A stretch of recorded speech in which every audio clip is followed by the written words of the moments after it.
Each year, hundreds of thousands of Australian homes are destroyed or damaged by extreme weather. And each year, nothing changes. We just pick up the pieces, rebuild the same way, and hope it won't happen again. Something like 97% is spent on the build and the repair, as opposed to 3% spent on the prevention. We absolutely need to flip that.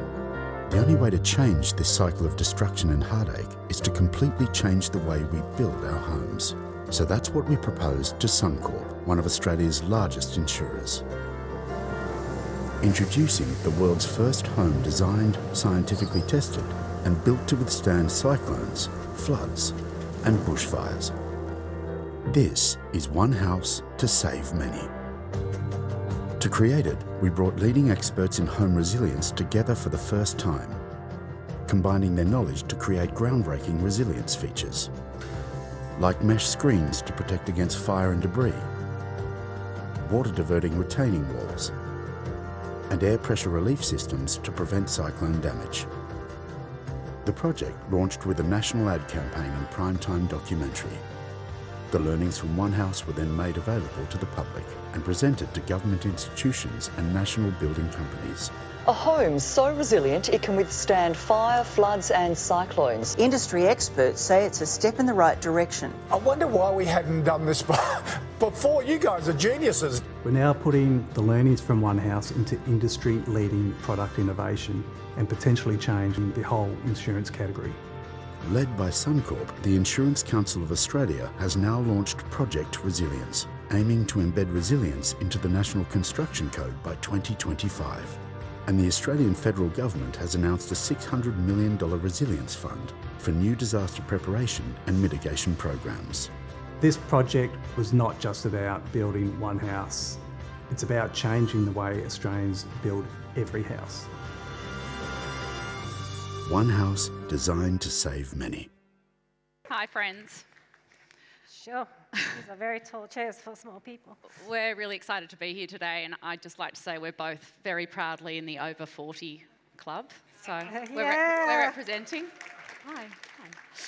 I'm Caroline Hugall. I'm recently appointed Chief Strategy Officer of Spark Foundry, and I'm really honoured to be here with Leach, who's Head of Strategy at OMD, who has brought to life the One House campaign, which is incredible.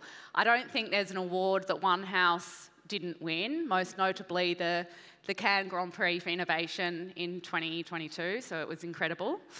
And we also heard from Hasten this morning about the power of customer centricity, and I think there's a lot we can learn from that as well.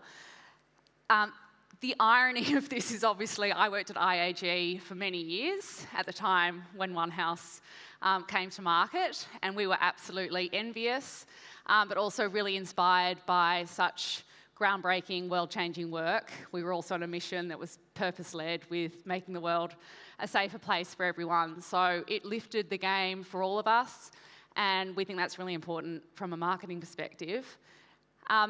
This conversation is not just about One House.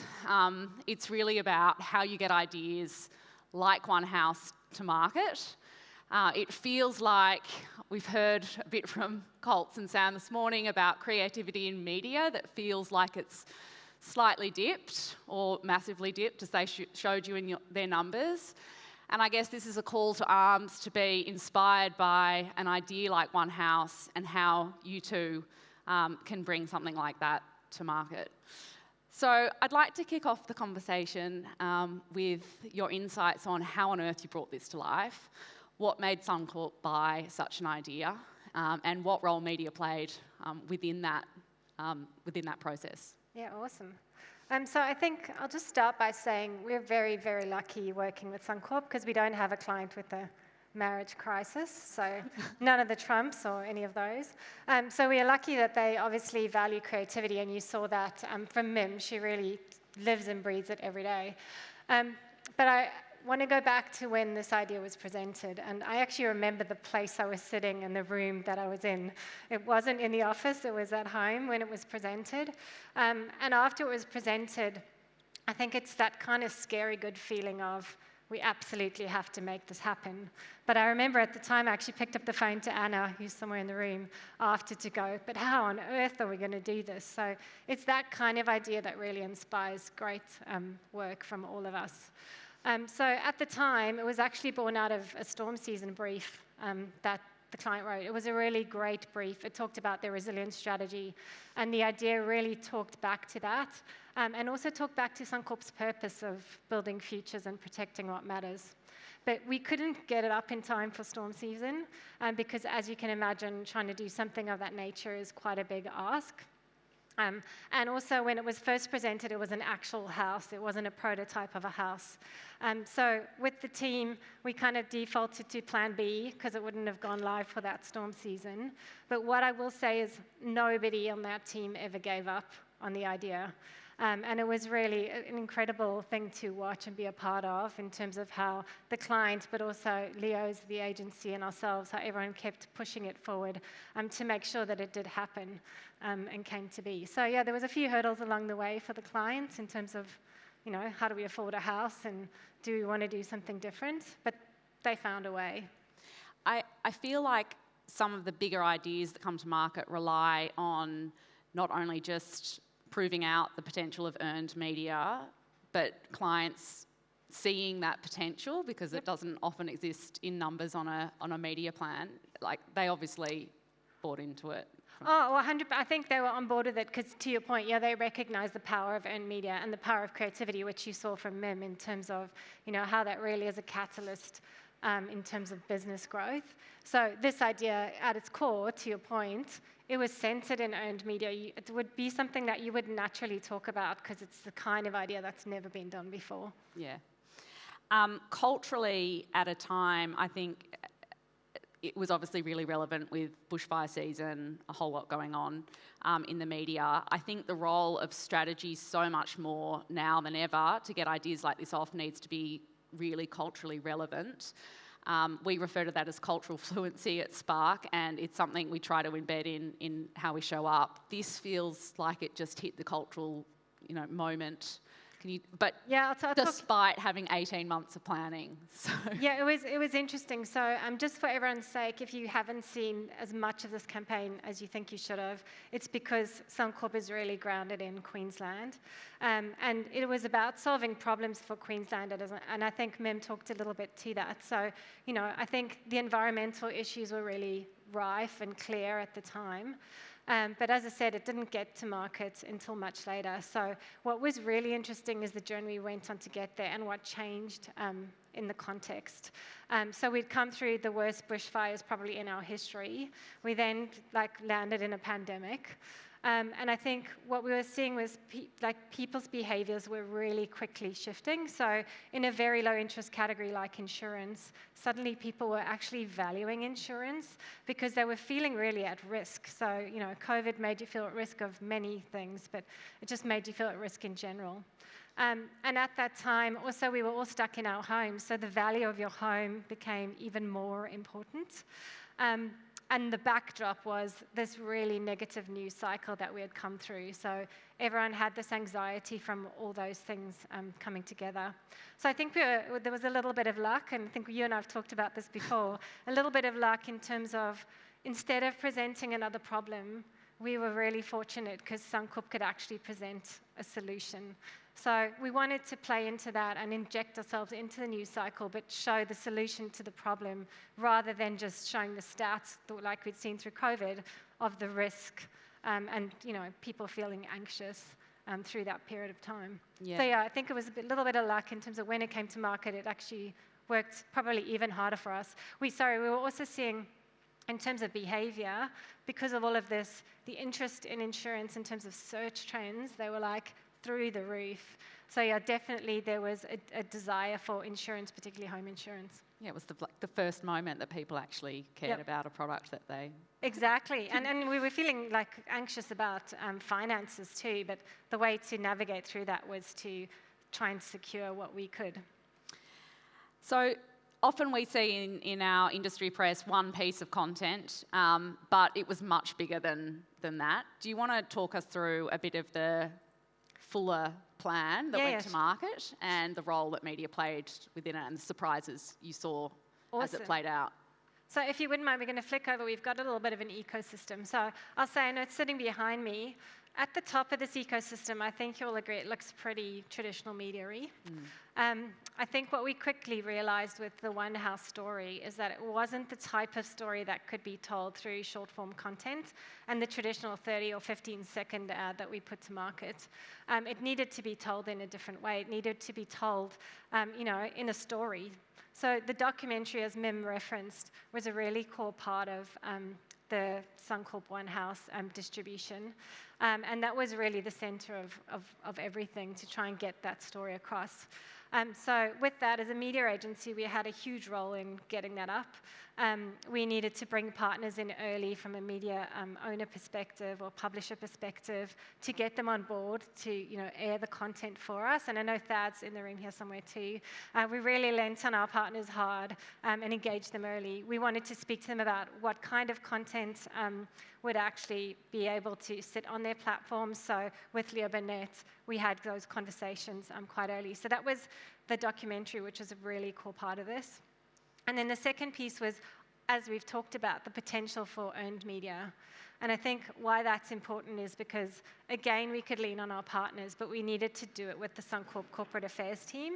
So it wasn't just an agency village thing, it was a whole client and agency team that needed to come together. So you can see at the bottom in the middle, we got some great coverage. I think we got like close to 300 pieces of coverage, which is absolutely incredible. And that was a real team effort to get that to work. And why that was important also was, this wasn't just a campaign that needed to go to our traditional audience of homeowners or Queenslanders. We actually needed to speak to new audiences. So we needed to speak to professional audiences who would be able to actually take these actions from One House and build them into how they construct homes. We needed to speak to governments in terms of getting them to actually take this problem really seriously. So yeah, the audiences that we were addressing were quite different. And so, we had some traditional press with long-form copy, but we also, did things in grand designs to try to get to that community. So yeah, this was a big plan. Sorry, last thing to say was, I think central to this was also the measurement. So right from the start, we needed to keep the client across what was happening in the market and how well it was going. So measurement was a really core part of what we set out right at the start. So I talked a lot. No, that was great. We, in a previous session, looked at the relationship between client and agency. But another dynamic to that is the relationship between media agency and creative agency and a lot of the other partners that are required to bring an idea like this to life. I feel like often media agencies, I hope I've never done this as a client, but often they feel like they're the second rank to the creative agency that's often put on a pedestal by others, and maybe that rings true for some people. And it's terrible because it means, it's not as optimal. The work is never as good as it could be. So do you want to talk a bit about that relationship with the creative agency, Leo's, and how that worked and how, media was a true partner in it? Yeah. So again, I think we're quite lucky with Leo's team. We're really fortunate. So they, as I said, we were briefed together on this. We were really a part of it right from the start. And I think I'll say we probably had some heated conversations behind the scenes, but that was never brought to the client. We always brought everything together. We did that because we got better work out of it. We challenged each other respectfully, and I think we didn't bring any egos. We were all really committed to making the work great. It was not about who was going to get the kudos for it, is probably the best way to describe that. Yeah, nice. You mentioned this was born out of the storm season brief that, at IAG we had that annually as well. I feel like there's some similar themes. How often do you think ideas like this come out of a brief or are, brought to a client ad hoc as an opportunity? Yeah, I think that's interesting. This one, I think it was born out of a brief because it really answered the brief, and it was a really great brief. But I think it doesn't always come from a brief. So I'll give you a good example. And I know we don't like referencing back to COVID, but in the insurance category, like I said, through COVID, the behaviours around insurance were changing so quickly. And this wasn't just true for our category, it was true for so many categories that we all work on. So at OMD, we actually created this ideas incubation thing called Ideas in Isolation, because behavior was changing so fast, we needed to try to respond fast. And in doing that, I think across many of our clients, we use the Strat community to bring ideas forward. It does mean that you need to understand the business of your clients really well. But within that process, Rest Towns, which is another campaign Mim referenced, actually came out of that. So yeah, I think that was, proactive. I think we should be proactive, but just make sure you're close to the client's business so that you can actually be proactive and answer the brief they didn't know they needed to ask you for.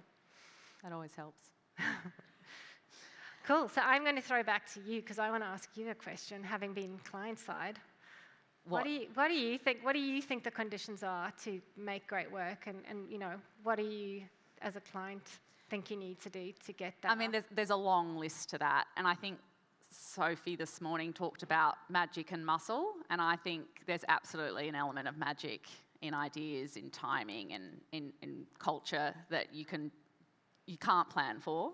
And I love that part of ideas because it makes them super special. I reckon it helps to have a really great brief from a client that is super duper ambitious, and we all know the clients that exist. They're restless and they just don't stop it at anything until I've got the best of the best, and that, they're competitive, they're hungry, and they're amazing clients, and we're really lucky when we get them. That obviously doesn't always happen, and it means that us as agencies, we have to push them, and we need to inspire them, and we need to kind of galvanise their teams to see what great looks like, and to get them to great. So it's not sort of an excuse, and you hear it as a bit of a cop-out, well, the client just wants this, and they're just, as a long-term game, we need to inspire more clients to be more brave with the work that they take to market. The other thing that I think is super important to get ideas like this is really clear positioning on how a brand plays and where it shows up. And we did this at IAG with our brands. We actually created brand books for each one, and they weren't just kind of pieces of paper printed out, but we made one for NRMA with the NRMA tarp, and it really brought the brand to life in a tactile way. And it wasn't just branding, but it also had how we show up, and I think we can push that forward as an industry of media being very integrated into those brand guardrails and brand guidelines for how we show up. Understanding culture, as I've said a few times, I think really matters, and it enables opportunities and illuminates possibilities for brands when you're totally integrated in understanding culture in a much better way, which I feel like Suncorp and NRMA have done well, a lot of that success.